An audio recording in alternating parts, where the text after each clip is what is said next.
ओम नमो भगवते वासुदेवाय नमः।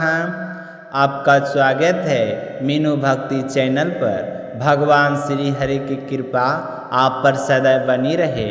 आज हम श्रवण करेंगे कार्तिक मास महात्म्य की अत्यंत और अद्भुत और प्रेरणादायक कथा, जहाँ एक ओर असुर राज जलंधर का अभिमान अपने चरम पर था और वहीं दूसरी ओर भगवान शिव, पार्वती और श्री विष्णु की दिव्य लीला संसार को धर्म का सत्य सिखाने वाली बनी। पिछली कथा में आपने सुना था कि असुर राज जलंधर ने अपनी अपार शक्ति के बल पर देवताओं को परास्त कर दिया था। ब्रह्मा जी के वरदान से वह अजय था और उसकी शक्ति का रहस्य उसकी पत्नी विंदा का पतिव्रत था। विंदा जैसी पतिव्रता स्त्री के प्रभाव से ही जलंधर को कोई भी पराजित नहीं कर पा रहा था। परंतु जब अभिमान का नाश अत्यधिक बढ़ गया, तब वही अभिमान उसका विनाश करने वाला बन गया। तो एक दिन जलंधर ने अहंकार में भरकर कैलाश पर्वत पर आक्रमण कर दिया। उसका उद्देश्य था माता पार्वती को अपने अधिकार में लेना। तो नंदी, गणेश, यहाँ तक कि कार्तिकेय जी की उसकी शक्ति के सामने टिक नहीं पाए।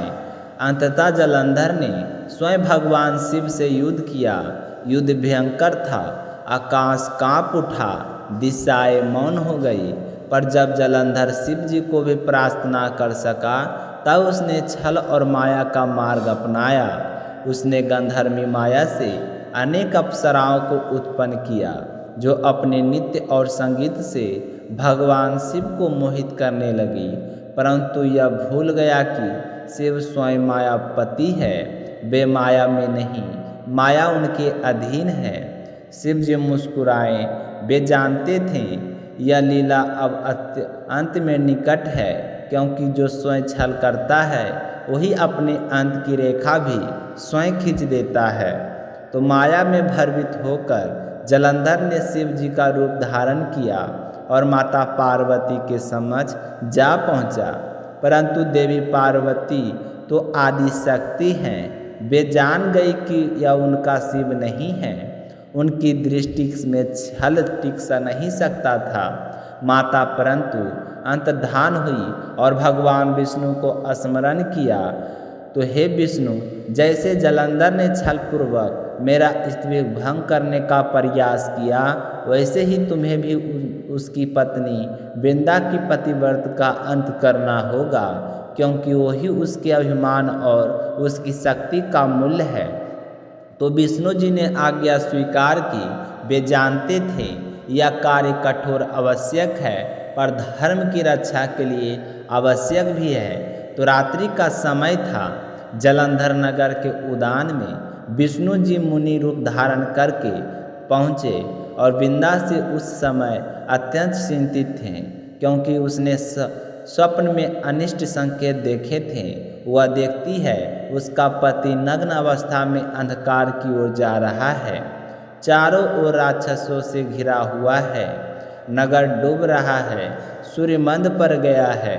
वह जागती है और घबराई हुई उसे कहीं शांति नहीं मिलती। वह अपने सखियों के साथ उपवन में जाती है, फिर जंगल की ओर निकल पड़ती है।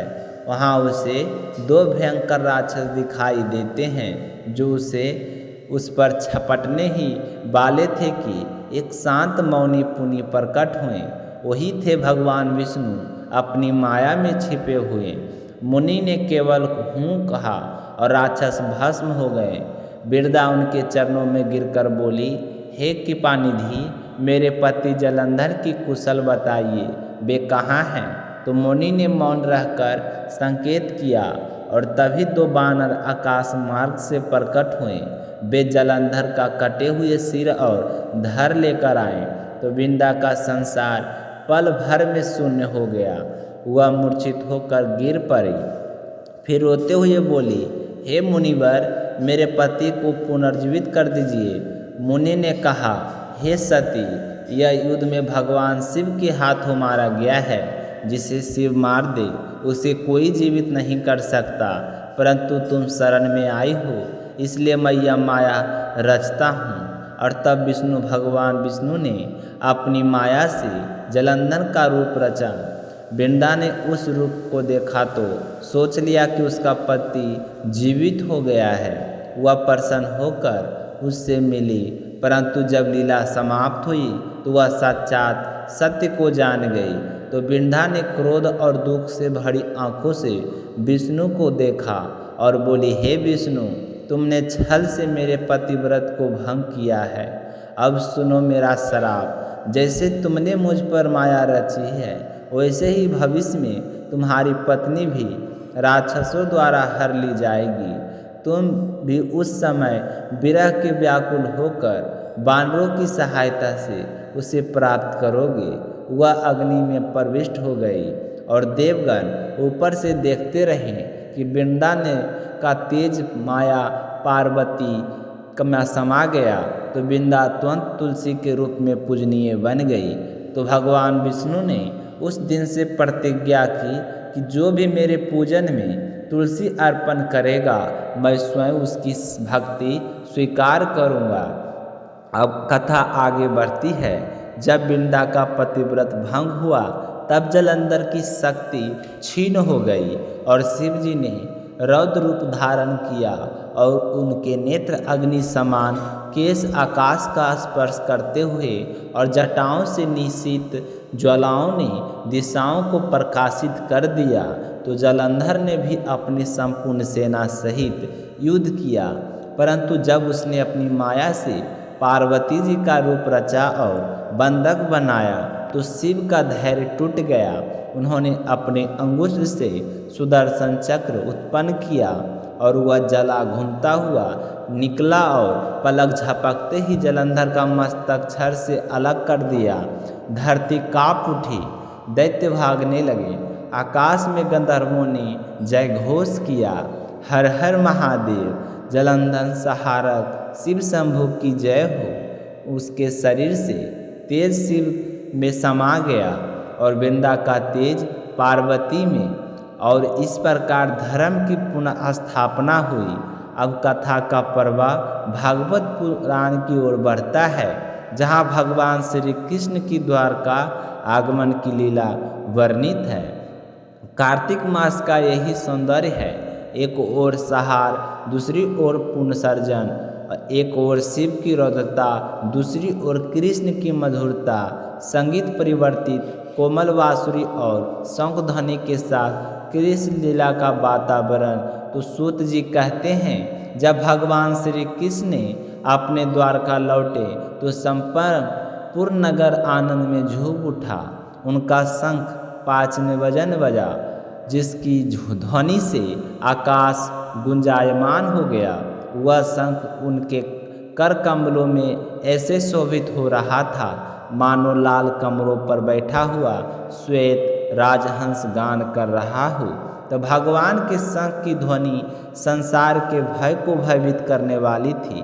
प्रजा उनके स्वागत में नगर के बाहर दौड़ आई। तो वे श्री कृष्ण जो राम और आत्मसंतुष्ट हैं, पर फिर भी अपने भक्तों को प्रेम के आगे स्वयं को समर्पित कर देते हैं।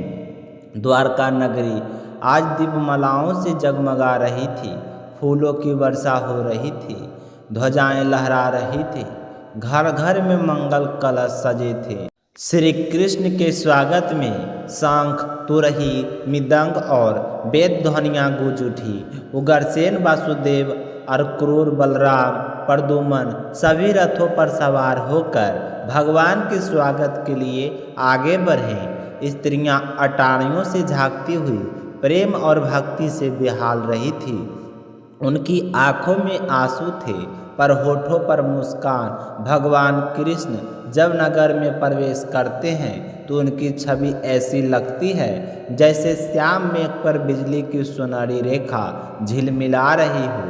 पीताम्बर, वर्णमाला, कमल जैसे नेत्र, चेहरे पर दिव्य मुस्कान। भगवान ने सबसे मिलकर सबका सम्मान किया। किसी को हाथ जोड़कर प्रणाम किया, किसी को गले लगाया, किसी को केवल प्रेम भरी दृष्टि से देखा और हर किसी का मन जीत लिया। फिर वे अपने महल पहुँचे। देवकी माता और जसोदा मैया ने उन्हें गोद में भर लिया और स्नेह के आंसुओं से उनका अभिषेक हुआ। और फिर वे अपनी 16,000 पत्नियों के महलों में हर एक के हृदय में भक्ति का सागर उमड़ पड़ा। तो कृष्ण के बिना एक पल युग समान था। उनके दर्शन से रानियों के नेत्रों में आंसू झलक आए।